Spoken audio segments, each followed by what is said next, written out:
So I was saying, like, we need to. How can we, as a basketball society, reduplicate what we went through? Like you said, you got beat up by your older brothers and his friends, and that Right. toughens you up.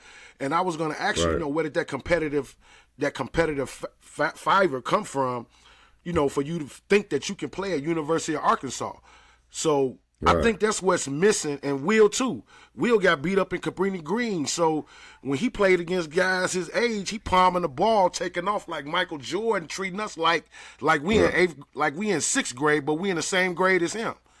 But that competitive, Right. how can we reduplicate outdoor basketball growing up from our era into this era, or it can't be done?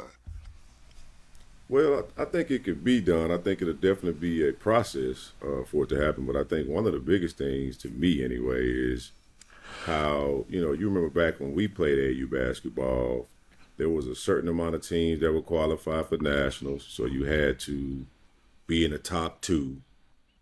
And so now, though, if you think about it, team lose a game in gym number one, they go to gym number two and they play another game just like they didn't lose that game. There's no penalization. There's nothing. It's just we lost, but we got another one here too.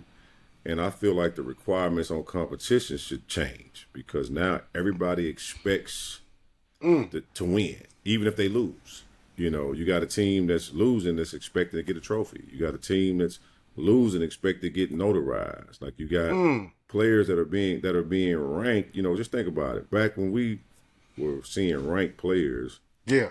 You read hoops in schools. You read Streets of Smith. Smith. You don't read all this and figure out who's basketball who. Well, Bible. now, right. But now you got everybody's rating players.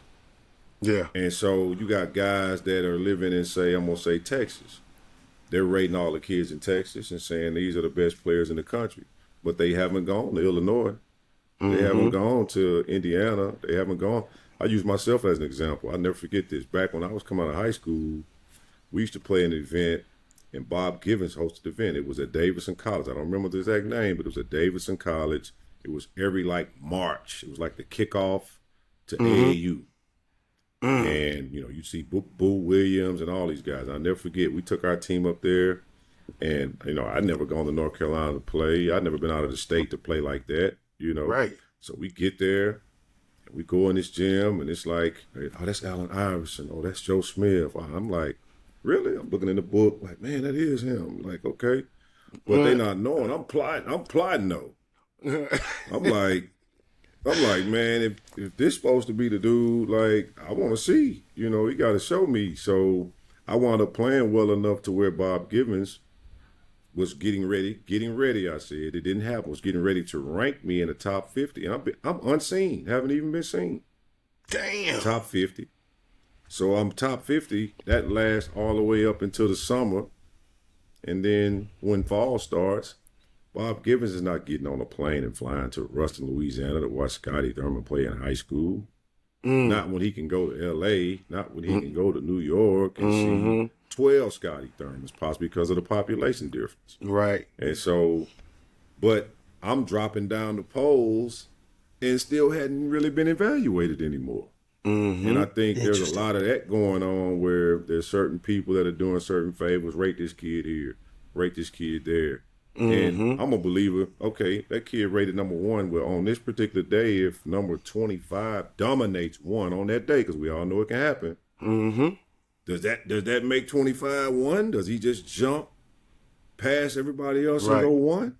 And I've seen instances where that's happened.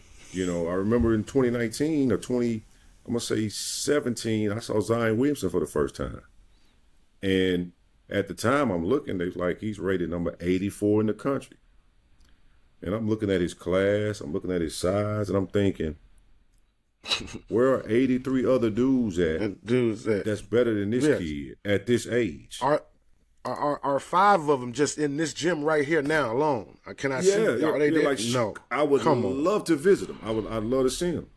And so I think a lot of it is you got personal opinions on some of this stuff, and I get it. You got guys trying to make a living based off basketball and their expertise, and some of them are accurate. But you and I both know Yeah. It's no exact science, man. There's guys that can hoop everywhere, and some of them don't have a star on them. Yep. They just can go out there and get it done. Yep. Absolutely, absolutely. It's interesting that you say that, man, because I've seen that a lot too. It's you're right. There is a recruiting service in every state. Every state got their own top, 100 players, and Right. and then of course, let alone from the gym shoe companies. You got Nike got Right. their deal. Under Armour got their deal. Adidas Right. got their deal. So you're right, man.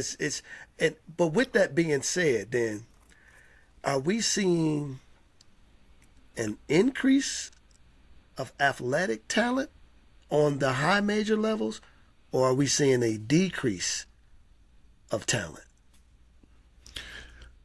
I think it's a increase possibly just because there's so many more kids playing basketball now.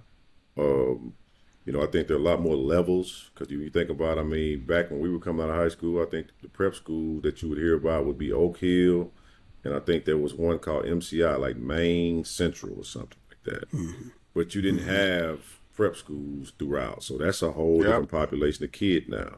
Yep. And now the prep schools have post-grad, regional, national. Right. So now that's three teams at one school. And so when you start thinking about that, and then now you got more D2 programs I'm sure than what we had. Nobody even talked about D2.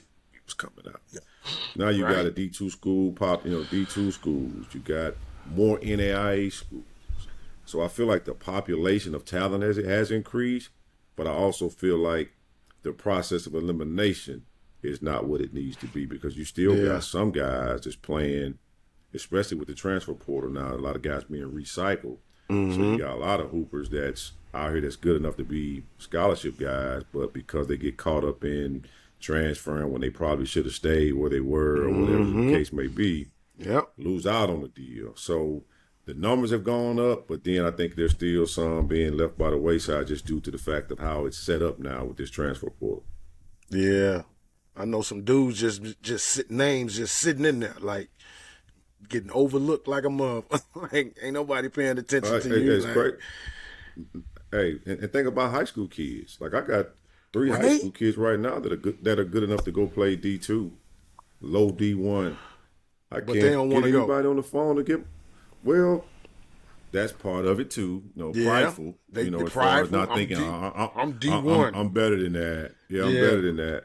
But not realizing, hey, go D2 and go kill if you like that, and then see what happens. Yep. Or the D2 coaches are like, man, I can't really spend a lot of time on a high school kid right now. I got to go get this 23, 24-year-old dude that's already shown he can do classwork, already shown he can practice, already look like a man, I ain't got to make him. I just got to get him here. So I think a lot of kids are getting weeded out from that as well.